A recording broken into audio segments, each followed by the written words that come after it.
Selamat datang kembali. Akhir-akhir ini, khususnya di akhir Januari 2026, kita dapat banyak banget catatan dari Anda soal satu hal yang lagi anget-angetnya dibicarakan. Bahkan mungkin bikin sedikit deg-degan ya. Betul, soal pencairan tunjangan profesi guru atau TPG. Nah, dari semua materi yang Anda kirim, hari ini kita bakal kupas tuntas aturan mainnya. Misi kita bedah poin-poin krusialnya, tenggat waktunya, dan apa sih yang sebenarnya terjadi di balik layar sistem validasi data yang baru ini? Supaya semua dapat gambaran utuh ya. Tepat. Oke, mari kita bongkar ini. Jadi, apa sebenarnya berita besar di balik riuhnya pencairan TPG Januari 2026 ini? Oke, jadi berita utamanya itu proses pencairan untuk periode Januari ini memang sudah dimulai. Ini kabar baik kan? Tentu. Tapi, di saat yang sama, ini juga membuka banyak sekali pertanyaan soal status data di InfoGTK. Kalau kita tarik benang merahnya, semua informasi itu mengerucut ke satu tanggal. Satu tanggal. Iya, satu tanggal yang bisa dibilang keramat, yaitu 20 Januari 2026.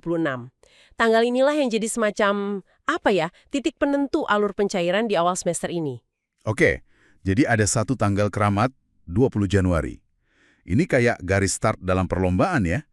Kalau gitu, mari kita bahas skenario yang paling ideal dulu. Skenario pertama. Apa yang terjadi kalau data seorang guru sudah dinyatakan valid sebelum atau pas di tanggal 20 Januari itu? Nah, ini jalur cepatnya. Skenario yang diharapkan semua guru, pastinya. Bagi mereka yang datanya sudah valid per tanggal 20, prosesnya akan sangat mulus. Mulus gimana tuh? Sistem akan langsung mengunci data mereka, lalu diproses untuk pencairan hak bayar 1 bulan penuh untuk Januari 2026. Nah, yang perlu dipahami, kata valid di sini tuh artinya semua komponen utamanya sudah sinkron. Oh, jadi nggak cuma satu hal ya? Bukan. Data pembelajarannya cocok, beban mengajarnya minimal 24 jam terpenuhi, NUPTK-nya valid, semua kelengkapan administrasi di Dapodik sudah beres. Kalau semua ini sudah centang hijau, ya mereka ada di antri yang paling depan. Itu skenario impiannya ya. Data beres, pencairan lancar jaya. Tapi kan kita semua tahu, realitas di lapangan itu seringkali lebih rumit. Betul sekali. Pasti ada saja kendala. Nah, ini pertanyaan paling penting nih. Bagaimana dengan guru-guru yang datanya karena satu dan lain hal, belum valid sampai tanggal 20 Januari itu lewat? Tunggu sebentar. Kalau lewat tanggal 20, berarti hangus dong tunjangan untuk bulan itu. Nah, ini dia. Saya bisa bayangin guru-guru langsung panik kalau gitu. Tenang. Ini kekhawatiran terbesar, dan untungnya jawabannya melegakan. Hak bayar untuk bulan Januari itu tidak hilang. Oh, syukurlah. Iya, ini perlu kita garis bawahi. Tidak hangus. Pemerintah paham kok kompleksitas data ini, jadi sistemnya dirancang untuk memberi kesempatan kedua. Jadi masih ada kesempatan ya? Masih, bagi guru yang statusnya belum valid pada 20 Januari, proses validasi akan dibuka lagi di bulan Februari 2026. Nanti kalau datanya berhasil diperbaiki dan divalidasi di Februari, maka hak bayar untuk bulan Januari akan tetap dibayarkan. Dibayarnya gimana? Secara susulan, atau yang biasa kita kenal dengan istilah dirapel. Ah, oke. Jadi ini bukan sistem pintu yang sekali tutup langsung kunci ya, tapi lebih kayak pintu putar. Kalau kelewat di putaran pertama, masih ada putaran berikutnya. Haknya aman, cuma waktunya aja yang mundur sedikit. Tepat sekali. Ini melegakan banget. Tapi, dari catatan yang saya baca, ada satu hal yang cukup mengejutkan. Ternyata, status valid di Januari itu bukan jaminan bisa tenang sampai akhir semester. Nah, ini poin penting berikutnya. Ada semacam jebakan administratif yang bisa bikin hak bayar hilang di bulan berikutnya. Salah satu sumber bahkan pakai istilah unik, arisan jam. Ini apa maksudnya? Bukan arisan uang kan? Bukan, tapi ini adalah poin krusial yang harus dipahami. Validitas data itu sifatnya sangat dinamis, bukan statis. Jadi status valid bulan ini belum tentu berlaku untuk bulan depan. Nah, arisan jam ini contoh sempurna dari jebakan itu.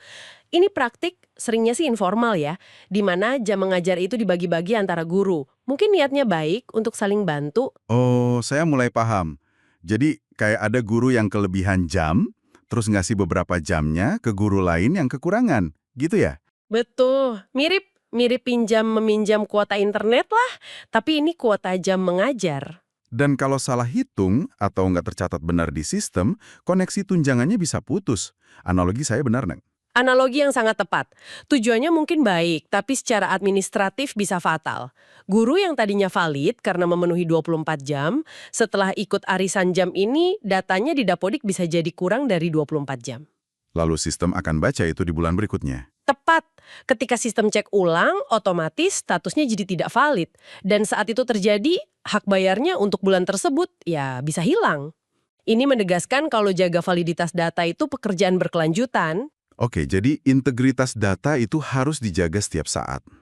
Selain arisan jam ini, ada satu kasus spesifik lagi yang sering bikin bingung. Guru pengganti. Kan sering ya, ada guru pensiun atau pindah di tengah jalan. Gimana aturannya buat guru yang masuk menggantikan itu? Ya, kasus guru pengganti ini aturannya sangat spesifik. Kalau seorang guru masuk menggantikan guru lain yang di bulan sebelumnya sudah punya SK tunjangan profesi, hak bayar guru pengganti ini nggak akan langsung penuh. Nggak penuh, kenapa gitu? Untuk mencegah pembayaran ganda, jadi pembayarannya akan dihitung secara proporsional. Proporsional, maksudnya dihitung berdasarkan hari kerja atau bagaimana? Betul sekali, dihitung berdasarkan kapan ia mulai efektif mengajar. Contoh, guru lama pensiun tanggal 10, guru baru mulai tanggal 11. Maka hak bayar guru baru itu dihitung mulai dari tanggal 11. Tanggal 1 sampai 10 masih hak guru yang lama. Jadi sistemnya adil. Oke, sangat detail ya. Nah, sekarang kita masuk ke bagian yang paling bikin saya penasaran nih. Kita coba intip ruang mesinnya. Ada informasi menarik dari info GTK per tanggal 19 Januari. Ya. Di situ dibilang data sudah sinkron tanggal 16. Banyak komponen utama, beban mengajar, keaktifan, kelengkapan data, semuanya sudah hijau, sudah valid. Ini kan kabar bagus banget. Seharusnya begitu, kan?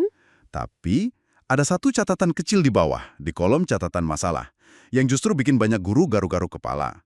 Muncul status menunggu validasi ulang. Loh, kok aneh? Iya. Kontradiktif ya. Banget. Sudah dibilang valid, tapi kok disuruh menunggu validasi ulang? Sistemnya pelin-pelin atau gimana ini? Kayak sudah lulus ujian, tapi disuruh nunggu remedial. Ini dia kuncinya. Dan ini yang banyak orang salah paham.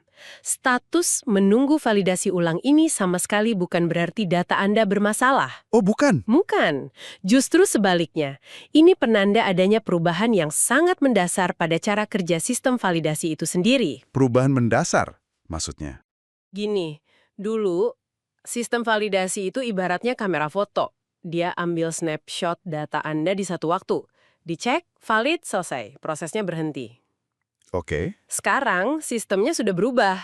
Bukan lagi kamera foto, tapi lebih mirip CCTV yang nyala 24/7. Yang menarik di sini adalah, sistem sekarang bekerja secara berlapis dan berkelanjutan. Meskipun komponen utama sudah lolos cek awal, sistem pusat tetap menjalankan pengecekan ulang terus-menerus di latar belakang. Wow. Tunggu sebentar, ini perlu saya proses. Jadi, notifikasi yang selama ini bikin guru cemas itu, ternyata justru tanda bahwa sistemnya sedang bekerja lebih canggih dan lebih teliti. Tepat sekali. Ini kan kebalikan total dari asumsi banyak orang. Betul, ini perubahan paradigma dari validasi statis ke validasi dinamis. Status menunggu validasi ulang itu sebenarnya pesan dari sistem yang bilang, oke, data awal Anda sudah kami terima dan bagus, tapi kami akan terus memverifikasinya. Ini mekanisme baru untuk menangkap perubahan-perubahan kecil kayak arisan jam tadi dengan lebih cepat. Jadi ini fitur, bukan error. Oke, sistemnya jadi lebih canggih. Tapi kalau dari sisi guru, apa ini nggak malah nambah beban? Jadi harus was-was dan cek data tiap hari. Bisa jadi sumber stres baru kan? Itu sisi lain dari koin yang sama dan pertanyaan yang sangat valid. Memang ini menuntut kewaspadaan yang lebih tinggi dari para guru. Nggak bisa lagi setel dan lupakan data Dapodik. Tapi sisi positifnya, sistem yang dinamis ini juga berarti perbaikan data bisa diproses lebih cepat.